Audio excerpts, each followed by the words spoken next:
Jemaat yang dikasihi Kristus, dengarkanlah hukum Tuhan bagi kita yang diambil dari Amsal 3 ayatnya yang ketiga sampai yang keempat, yang mengatakan, janganlah kiranya kasih dan setia meninggalkan engkau.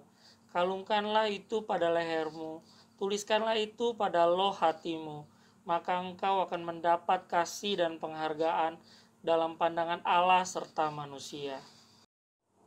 Jemaat yang terkasih dalam Tuhan Yesus Kristus, marilah kita datang kepada Tuhan yang Maha Kudus untuk merendahkan diri, mengakui akan segala dosa dan kesalahan kita kepadanya, dan memohon pengampunan darinya. Marilah kita awali sambil diiringi pujian penyesalan dari Nafiri Rohani 105, di salib aku melihat terang.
Bagi saudara yang telah mengaku segala dosa dan pelanggarannya di hadapan Allah dan sungguh-sungguh bertobat, dengarlah berita anugerah pengampunan seperti tertulis dalam 1 Korintus 1 ayatnya yang ke-30 sampai ke-31 yang mengatakan, tetapi oleh Dia kamu berada dalam Kristus Yesus, yang oleh Allah telah menjadi hikmat bagi kita. Ia membenarkan dan menguduskan dan menebus kita. Karena itu seperti ada tertulis, barang siapa yang bermegah, hendaklah ia bermegah di dalam Tuhan.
Shalom Bapak Ibu yang terkasih di dalam Tuhan Yesus Kristus.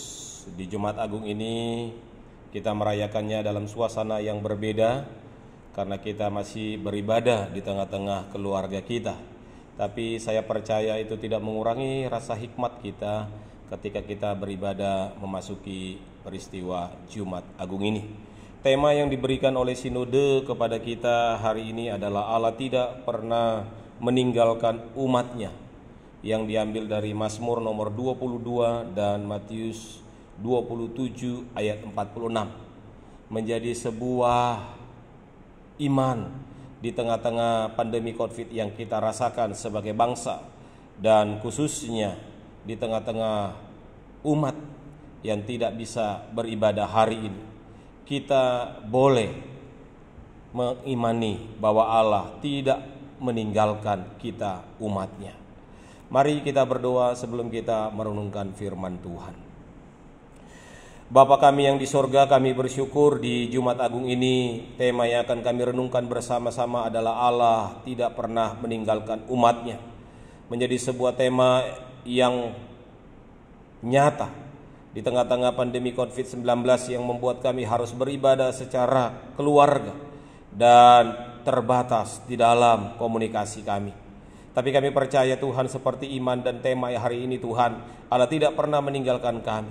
Oleh sebab itu ketika kami mendengarkan kebenaran firman Tuhan, kiranya Roh Kudus menolong kami, Roh Kudus memampukan kami, Roh Kudus memberi iluminasi kepada kami, sehingga kami boleh merenungkan firman Tuhan dan dimampukan oleh kuasa Roh Kudus untuk melakukannya.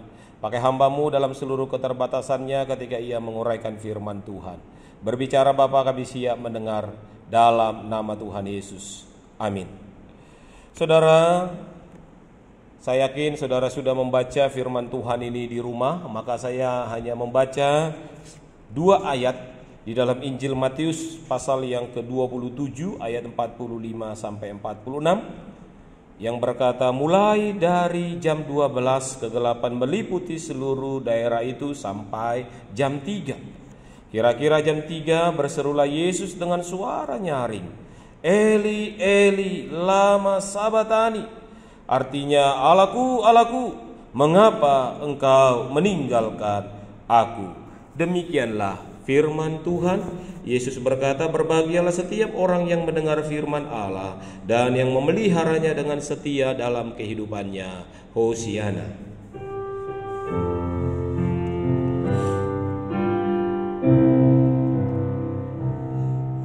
Hosiana, Hosiana, Hosiana.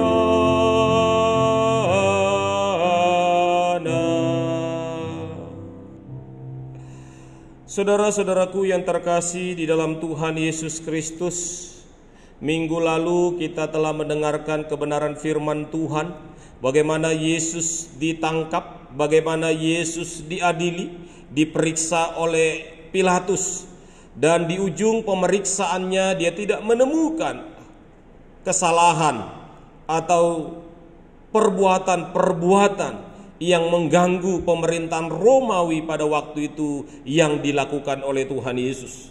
Tetapi saudara-saudaraku, karena desakan begitu banyaknya orang, karena desakan dari para pemimpin-pemimpin agama pada waktu itu, akhirnya Pilatus cuci tangan, lalu dia menyerahkan Yesus untuk disalibkan oleh orang-orang Yahudi.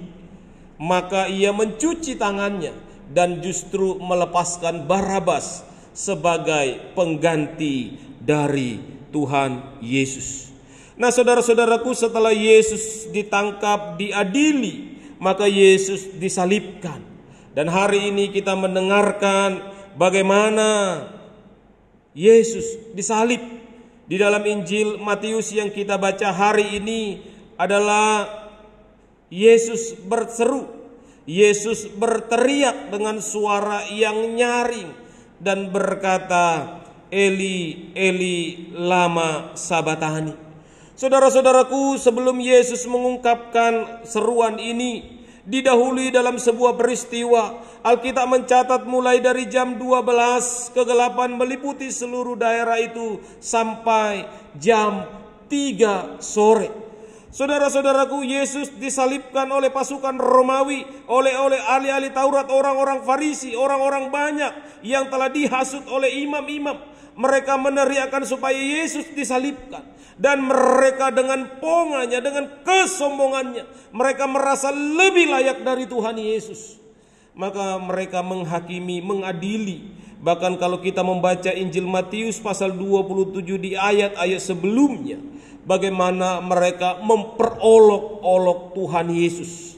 Sampailah Yesus di atas kayu salib. Saudara-saudaraku yang terkasih di dalam Tuhan Yesus Kristus, Alkitab mencatat ketika Yesus sudah di atas kayu salib, kegelapan meliputi seluruh wilayah sampai jam 3 sore, saudaraku.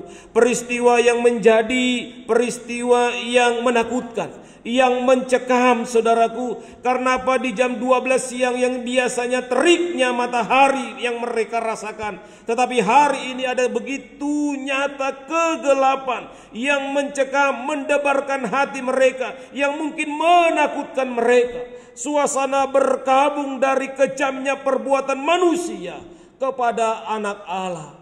Saudara-saudaraku, manusia yang berdosa menghakimi pribadi yang tidak berdosa.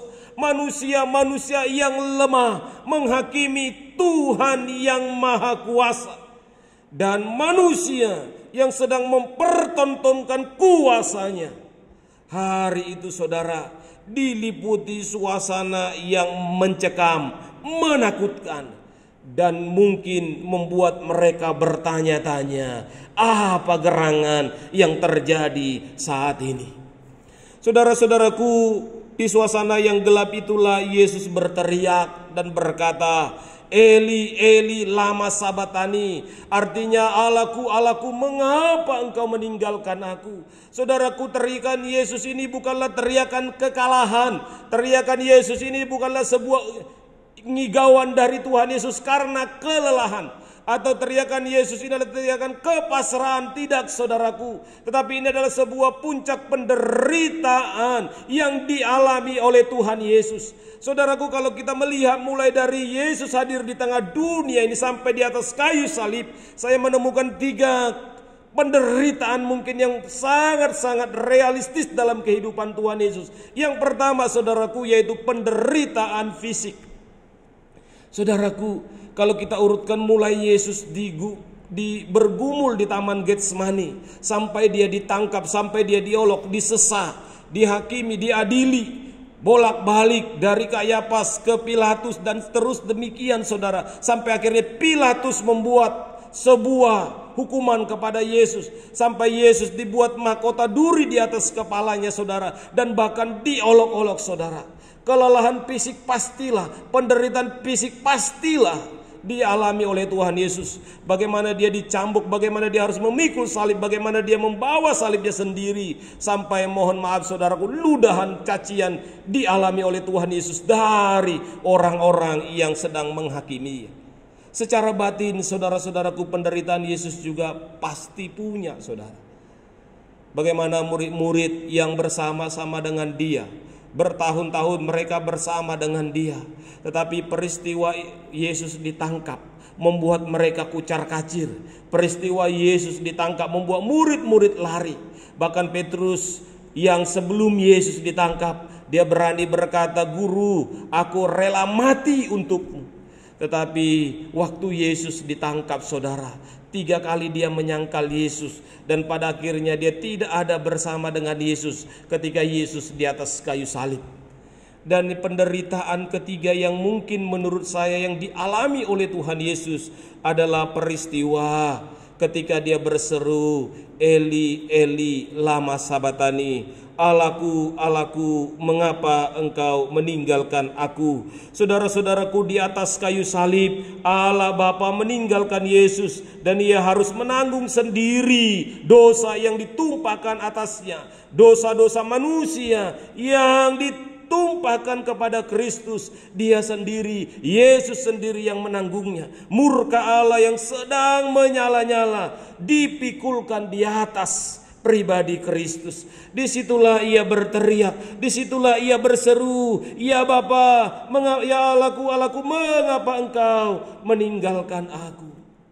Saudara-saudaraku yang terkasih di dalam Tuhan Yesus Kristus, sebelum jauh kita menggali Eli Eli lama Sabatani ini, mari coba kita melihat dari bacaan kita tadi Mazmur nomor 22. Apa yang dicatatkan oleh Mazmur ini, inilah kutipan dari Tuhan Yesus yang di atas kayu salib dia mengutip seruan Mazmur nomor 22 ini. Saudara-saudaraku yang terkasih, dari Mazmur dan dari peristiwa Yesus ini, saya melihat yang pertama, saudara-saudaraku, bahwa peristiwa Yesus disalibkan ini adalah nubuatan Alkitab yang harus terjadi, saudaraku. Di dalam Mazmur nomor 22 ayat yang kedua, pemazmur berkata, "Allahku, Allahku, mengapa Engkau meninggalkan aku? Aku berseru tetapi Engkau tetap jauh dan tidak menolong aku." Saudara-saudaraku yang terkasih, pemazmur mengalami penderitaan karena perlakuan manusia terhadapnya, saudaraku.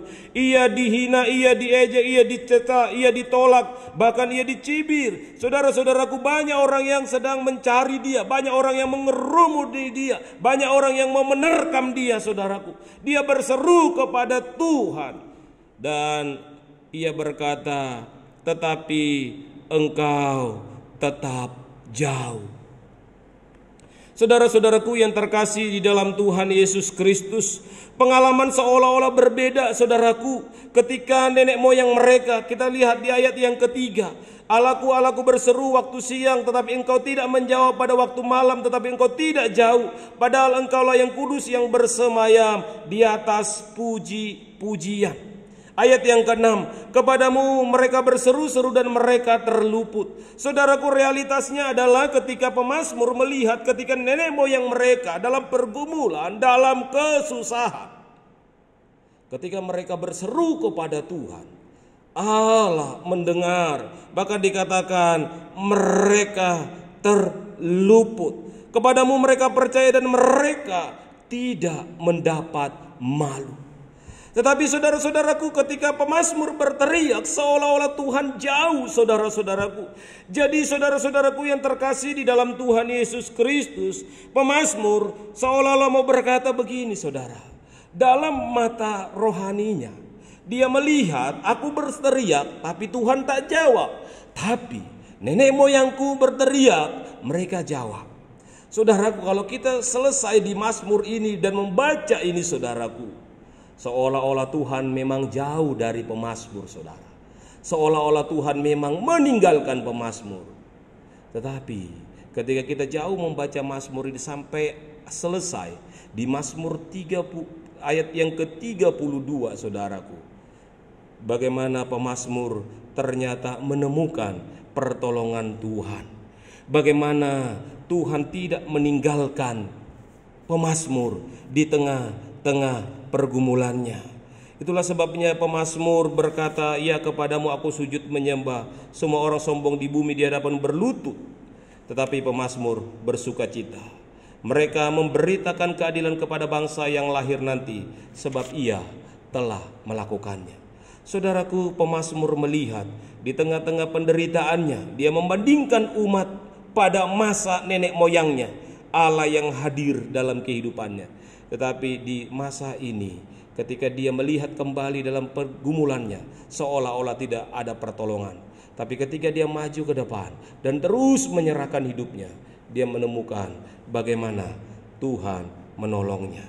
Saudara-saudaraku yang terkasih di dalam Tuhan, jadi bukan Allah yang meninggalkan di dalam penderitaan pemazmur, tetapi Allah mendengar seruan-seruan orang yang berseru kepadanya di tengah-tengah penderitaannya.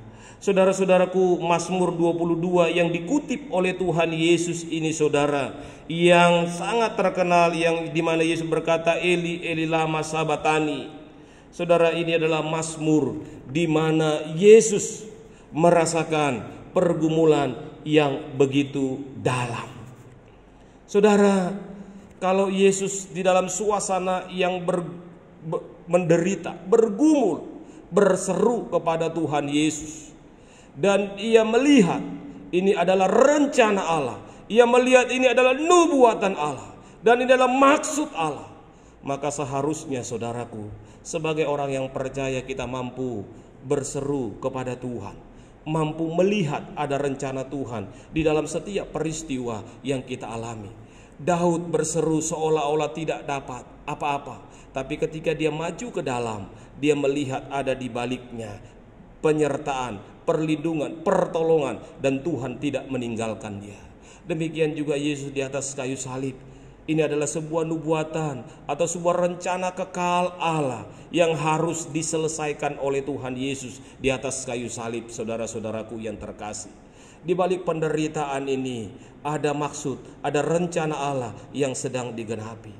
Iblis tidak akan pernah menang di dalam penderitaan kita yang berseru kepada Tuhan. Iblis tidak akan pernah bisa menang di tengah-tengah pergumulan yang kita alami kalau kita beserta dengan Tuhan. Maka di tengah-tengah penderitaan yang sangat dalam, Yesus lihat ini adalah dalam rencana dan kehendak Allah. Saudara, di tengah-tengah suasana hari ini, mari kita mampu melihat kehidupan kita di dalam suasana ada pribadi Allah yang sedang berencana dalam kehidupan kita. Ada maksud Allah yang sedang merendah dalam kehidupan baik pribadi kita, keluarga kita, gereja kita, dan bahkan bangsa dan negara. Kalau kita melihat bagaimana suasana pandemi COVID-19 ini, saudaraku, saya melihat saudara, apakah itu hoax, apakah itu benar, tapi banyak negara-negara sedang menghidupkan doa. Banyak negara-negara yang sedang berteriak kepada Tuhan. Banyak negara-negara yang sedang mencari Tuhan. Saudara, ini ada rencana Tuhan, membuat manusia yang gagah, membuat manusia yang merasa hebat. Dengan corona engkau tidak ada apa-apanya, tapi semuanya ada dalam rencana dan kehendak Tuhan. Yang kedua, saudara-saudaraku yang terkasih di dalam Tuhan Yesus Kristus, Eli, Eli, lama sabatani adalah seruan doa Tuhan Yesus di tengah-tengah penderitaannya. Saudara-saudara yang terkasih di dalam Tuhan, Yesus menyerahkan pergumulannya bersama dengan Allah. Yesus menyerahkan hidupnya kepada Allah di tengah-tengah pergumulan ini, saudara-saudaraku. Karena apa? Karena pergumulan ini merupakan pergumulan yang sangat-sangat besar, yang sangat-sangat dahsyat sekali. Seruan betapa beratnya penderitaan rohani yang dimiliki atau yang dirasakan oleh Tuhan Yesus. Ini adalah penderitaan yang tidak mampu manusia alami. Bagaimana Allah terpisah dengan pribadi anaknya. Bagaimana Allah Bapa meninggalkan, memalingkan wajahnya kepada anaknya. Saudara, seperti yang saya katakan tadi, saudaraku, kalau penderitaan fisik Yesus bisa lalui, penderitaan yang namanya penderitaan batin Yesus sudah lalui sampai di atas kayu salib. Tetapi penderitaan rohani, ketika Yesus berteriak, "Allahku, Allahku, mengapa engkau meninggalkan aku?" adalah sesuatu yang sulit kita pahami di tengah-tengah penderitaan yang dialami oleh Tuhan Yesus, saudaraku. Penghukuman yang berat bisa dilalui, cambuk bisa dilewati, saudara-saudaraku. Disangkal oleh murid-murid bisa diterima oleh Tuhan Yesus. Bahkan Yesus mengampuninya. Tetapi di atas kayu salib penderitaan di mana Allah meninggalkan anaknya, disinilah Yesus sampai berteriak. Saudaraku, kalau kita melihat dalam kehidupannya, saudara-saudaraku yang terkasih di dalam Tuhan Yesus, Yesus selalu dekat dengan Bapa. Ia berkata, "Aku dan Bapa adalah satu." Tetapi di atas kayu salib, penderitaan itu seolah-olah membuat Allah jauh. Allah memalingkan wajahnya. Yesus ditinggal justru di puncak penderitaannya. Pada saat ia sedang menderita karena murka Allah sedang ditumpahkan atasnya. Ketika Yesus yang seharusnya menerima kekuatan, menerima penghiburan, tetapi justru disitulah Allah memalingkan wajahnya terhadap Yesus. Saudaraku, kalau kita membaca kisah Alkitab lainnya, bagaimana ketika para martir, kita mungkin bisa mendengar ketika mereka mati, saudara. Mereka melihat langit terbuka. Mereka melihat Allah menyambut mereka. Itu yang kita bisa baca dengan kisah yang namanya Stefanus martir pertama. Dia melihat langit terbuka, kemuliaan Allah dinyatakan, saudara. Tetapi ketika Yesus sedang tergantung di atas kayu salib, dia tidak melihat itu, tapi justru melihat Allah meninggalkan dirinya. Saudara-saudaraku yang terkasih di dalam Tuhan Yesus Kristus, penderitaan rohani yang dialami oleh Tuhan Yesus ini menjadi penderitaan yang begitu menyesakkan hatinya, yang begitu membuat dia harus berseru kepada Bapanya. Sehingga di tengah-tengah penderitaan rohani itulah dia mampu berkata, "Ya Bapa, ampunilah mereka, sebab mereka tidak tahu apa yang mereka perbuat." Saudara-saudaraku, ketika orang-orang sedang menangisi Yesus, Yesus berkata, "Tangisilah dirimu." Saudara-saudaraku yang terkasih di dalam Tuhan Yesus Kristus, di tengah-tengah penderitaan Yesus yang begitu besar ini, saudaraku, ia mampu berseru dan berserah kepada Tuhan. Dia tidak meminta belas kasihan manusia, karena itu bukan yang diinginkan. Tapi dia meminta dan berseru kepada Allah. Eli, Eli, lama sabatani. Saudara-saudaraku yang terkasih, jikalau di dalam hidup kita diizinkan Tuhan perbuatan-perbuatan yang tidak menyenangkan terjadi dalam kehidupan kita, jika Tuhan mengizinkan saudara bahwa tidak ada lagi sandaran saudara untuk tetap bertahan, jika tetap saudara dalam pergumulan besar, masihkah saudara mampu berseru kepada Tuhan? Masihkah mampu saudara meminta kepada Tuhan? Masihkah kita dapat berserah dan berseru kepada Tuhan di tengah-tengah kesusahan yang kita alami? Yesus di tengah-tengah puncak 3 penderitaan yang dialaminya, dia tetap mampu berseru kepada Allah dan berkata, "Allahku, Allahku, mengapa engkau meninggalkan aku?" Saudara-saudaraku, dan yang ketiga, saudara, Eli, Eli lama sabatani mengajarkan kita tentang bagaimana kita tetap berpegang teguh kepada iman kepada Allah. Di dalam Injil kita menemukan bagaimana Yesus selalu mengucapkan Bapa. Tetapi di dalam bacaan hari ini kita menemukan Yesus memanggil dengan kata, "Allahku, Allahku, mengapa engkau meninggalkan aku?" Kalimat "mengapa engkau meninggalkan aku" menunjukkan bahwa ia sedang bergumul sendiri. Ini merupakan ungkapan kesedihan yang dalam dari Yesus. Yesus pasti tahu tujuannya. Yesus pasti tahu mengapa dia harus ke salib.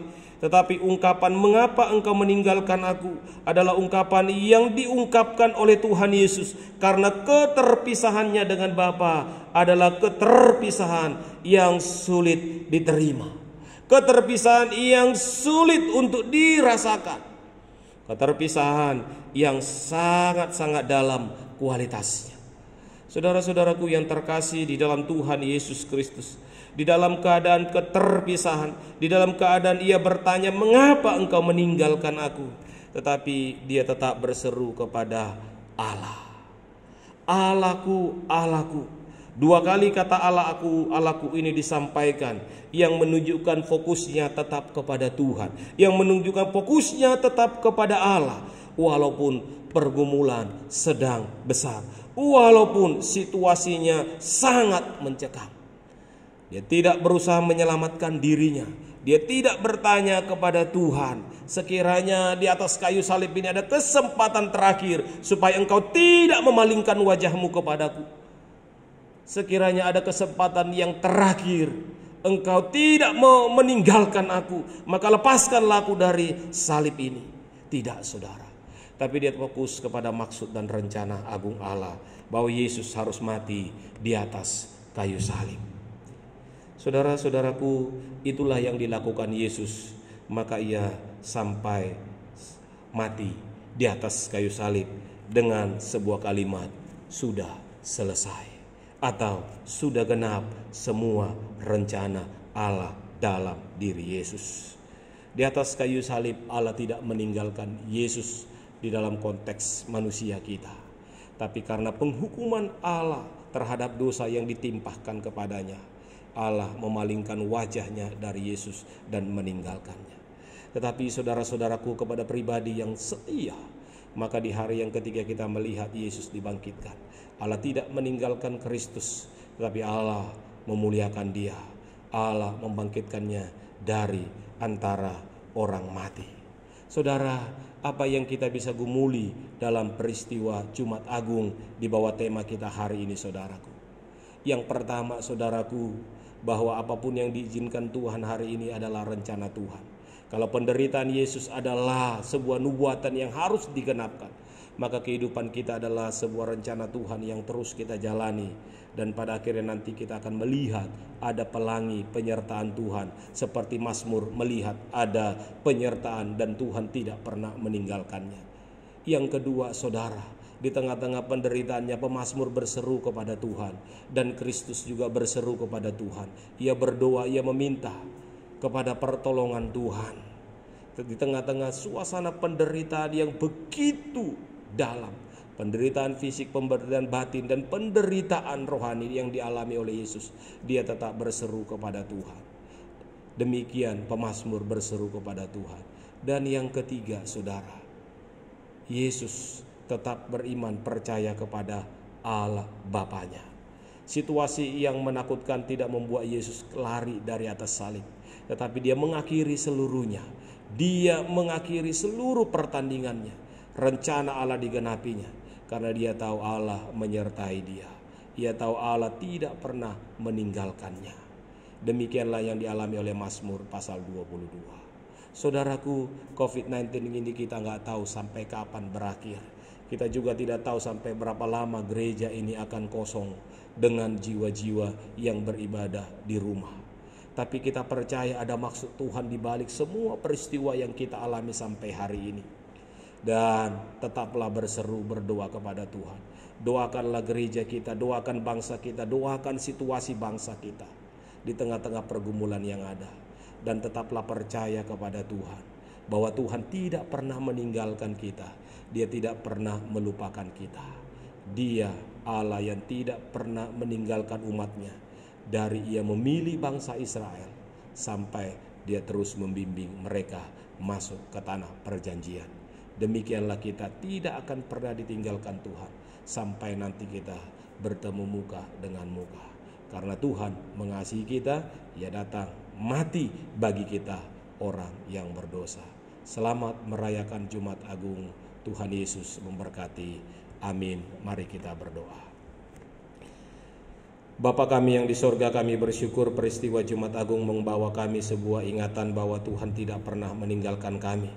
Oleh sebab itu Bapa, di tengah-tengah situasi yang terus melanda bangsa kami ya Tuhan, izinkanlah kami boleh melihat bahwa ini ada dalam kontrol rencana kedaulatan Tuhan, supaya kami mampu berseru berdoa kepada Tuhan dan tetap percaya bahwa Tuhan yang akan menolong kami, Tuhan yang akan mengeluarkan kami dari berbagai peristiwa kehidupan kami ya Bapa. Biarlah peristiwa Jumat Agung mengingatkan kami bahwa Engkau Allah yang Maha Kuasa, rela datang menjadi manusia, mati bagi kami orang berdosa karena Engkau mengasihi kami.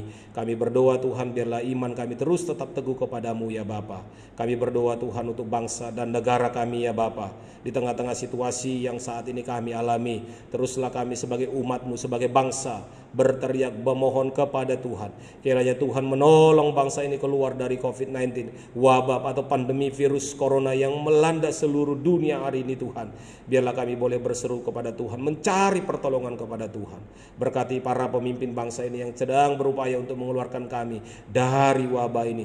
Dan biarlah kami sebagai umat taat kepada pemerintah melalui anjuran-anjuran yang telah ditetapkan oleh pemerintah, baik melalui social distancing, physical distancing, dan kalaupun akhirnya akan diberlakukan PSBB, yaitu pengaturan sosial berskala besar, supaya kami boleh menjaga jarak, supaya kami boleh mengurangi keramaian, kerumunan, supaya kami boleh bersama-sama melawan penyebaran COVID-19 ini. Kami berdoa biarlah kiranya Tuhan juga memberkati ahli-ahli dunia, supaya mereka mampu menemukan antivirus dari corona ini Tuhan, supaya itu juga boleh menjadi berita baik untuk boleh kami menyelesaikannya ya Bapa. Berkati gereja Tuhan, berkati anak-anak Tuhan, berkati semua umat-Mu yang sedang bergumul karena pekerjaan, yang sedang bergumul karena usaha di tengah-tengah ekonomi yang saat ini kurang membaik.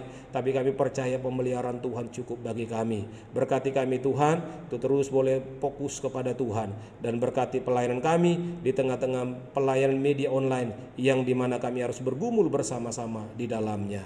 Terima kasih Bapa, inilah doa kami yang kami bawa di dalam nama Tuhan kami Yesus Kristus yang mengajar kami berdoa. Bapa kami yang di sorga, dikuduskanlah namamu, datanglah kerajaanmu, jadilah kehendak-Mu di bumi seperti di sorga. Berilah kami pada hari ini makanan kami yang secukupnya, dan ampunilah kami akan kesalahan kami seperti kami juga mengampuni orang yang bersalah kepada kami. Dan janganlah membawa kami ke dalam pencobaan, tetapi lepaskanlah kami dari yang jahat, karena Engkau yang punya kerajaan dan kuasa dan kemuliaan sampai selama-lamanya. Amin. Jemaat yang kekasih dalam Yesus Kristus, mari kita berdiri bersama dengan gereja dari segala abad dan tempat. Marilah kita mengikrarkan pengakuan iman percaya kita sesuai dengan pengakuan iman rasuli dengan berkata,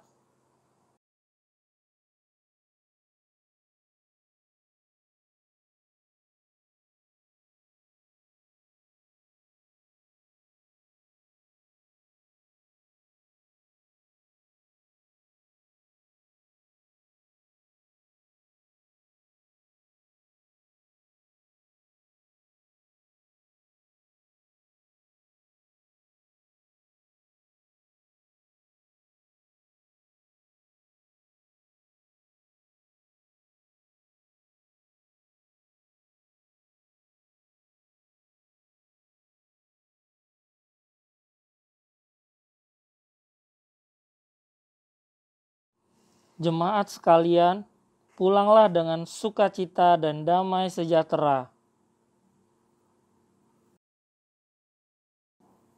Arahkanlah hatimu senantiasa kepada Tuhan.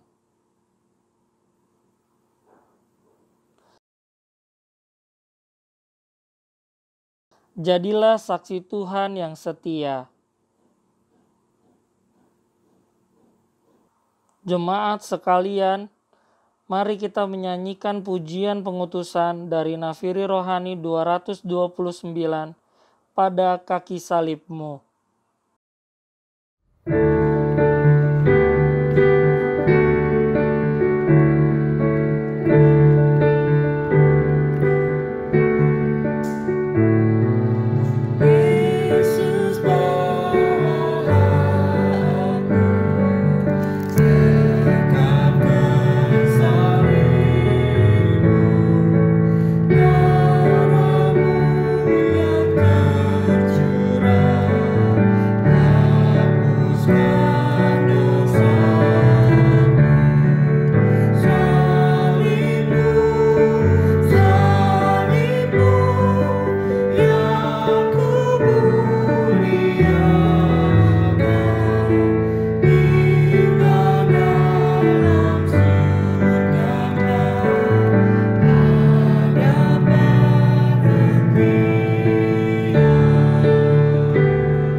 Jemaat kekasih Kristus, terimalah berkat Tuhan.